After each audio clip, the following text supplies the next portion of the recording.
So, magandang araw po sa ating lahat. So, ako nga po pala si John Polar Saraos and ngayon po ay ipapaliwanag ko po ang thesis na um, gamit ang sariling pag-isip na nakabatay na rin sa mga natutunan sa klase. Um, Ayon sa panuto po na meron akong 12 o hanggang 15 na minuto na ibigkas sa aking mga kaya at gumamit sa wikang Pilipino. So ang ako ay biyayang tinatanggap ko sa sabay inasikatuparan. Natatangi ang aking pagmemeron sapagkat ako lamang ang maaaring maging ako. So dito ko natagpuan ang aking sarili, ang aking bokasyon, ang aking kaligayahan. Hindi nagiging ako kapag wala akong inaako. So bagkos hindi makukuha sa panggagaya ang pakikipag-ugnay sa aking sarili, sa aking karanasan at sa aking mga ugnayan. Kaakibat ang aking walang hanggang panghahanay at pagpipili sa kung ano ang mahalaga para sa akin at sa mga mahalaga sa akin. Hindi ito isang tuwid na landas ngunit sa pamumuhay. So, itong teksto na ito ay ipapaliwanag ko. So, ngayon, ang pagpapahayag na ito ay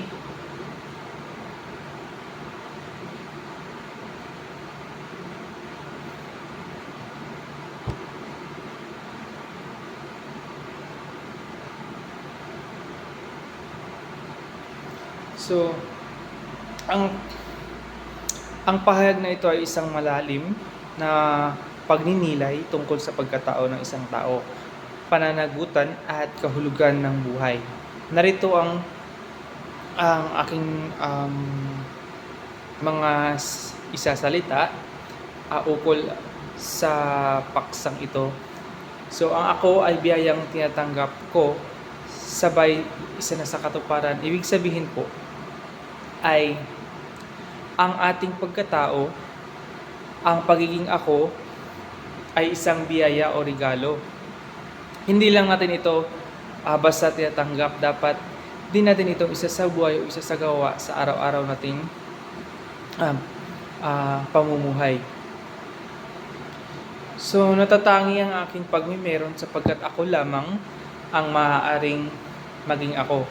So ang ating pagkatao ay natatangi daw. Walang ibang tao ang maaaring maging ikaw. So, tanging ikaw lamang ang makakaganap sa kung sino ka talaga.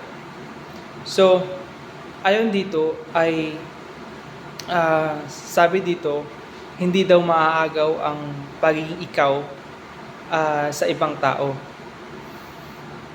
So, dito ko matatagpuan ang aking sarili, ang aking bokasyon, ang aking kaligayahan sa pagtanggap at pagsabuhay ng sarili mong pagkatao o sarili kong pagkatao. Dito mo mararamdaman at matutuklasan ang tunay mong sarili, ang iyong layunin sa buhay at ang kaligayahan na tugma sa kung sino ka talaga. So dito pinapakita natin kung ano ang kung anong meron ka sa sarili mo, kung ano yung kaya mong iparating or kaya mong gawin na hindi hadlang sa ibang tao at hindi nakakasama sa ibang tao. So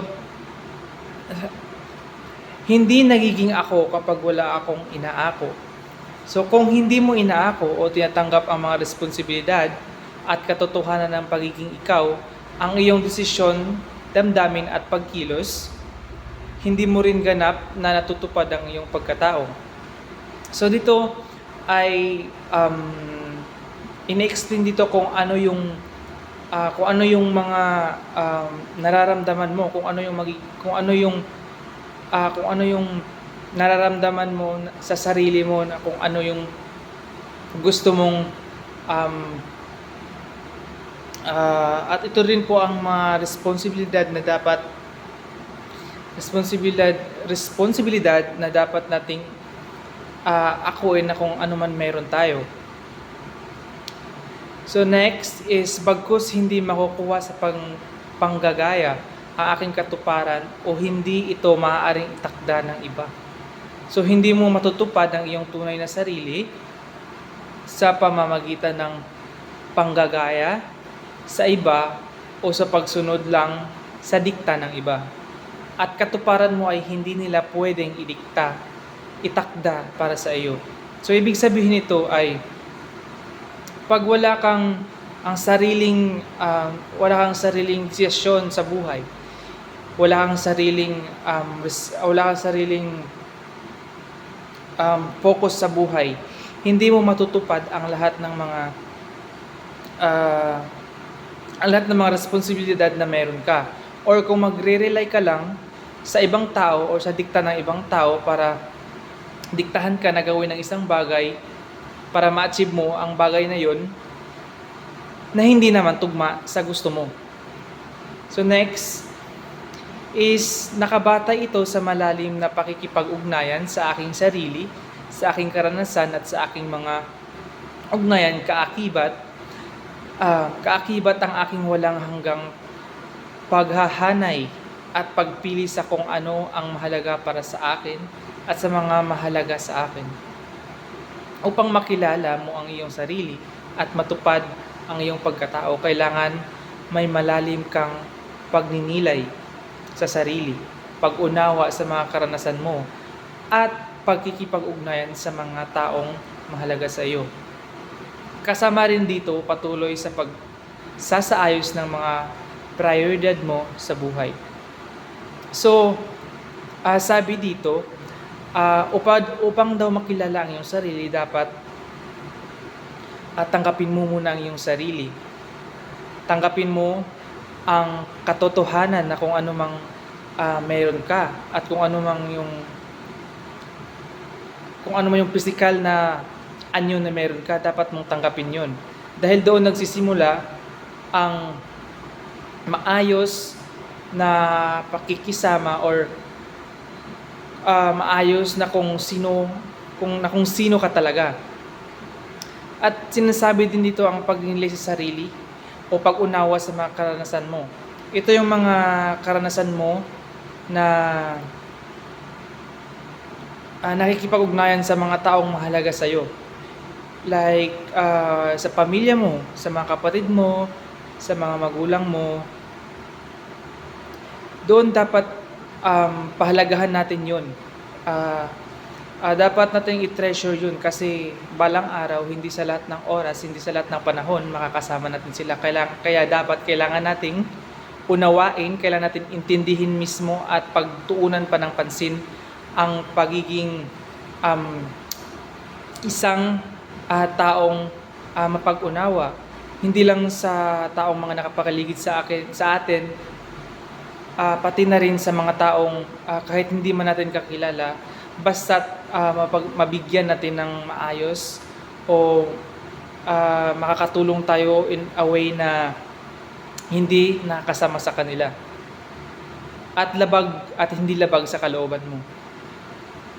So, hindi ito isang tuwid na landas, ngunit gabay sa pamumuhay. Ang paglakbay patungo sa pagkilala at pagtupad sa sarili ay hindi madali o diretsong landas. Alam naman natin na may liko-liko, hadlang at pagkalito. Ngunit ito ay pagsisilbing gabay kung paano mamuhay ng may layunin, katotohanan at kaganapan. So, hindi naman sa lahat ng pamumuhay natin ay straight lang. Straight yung dadaanan natin. May mga pagsubok din tayong pagdadaanan. Hindi lang yan puro saya lang, hindi lang puro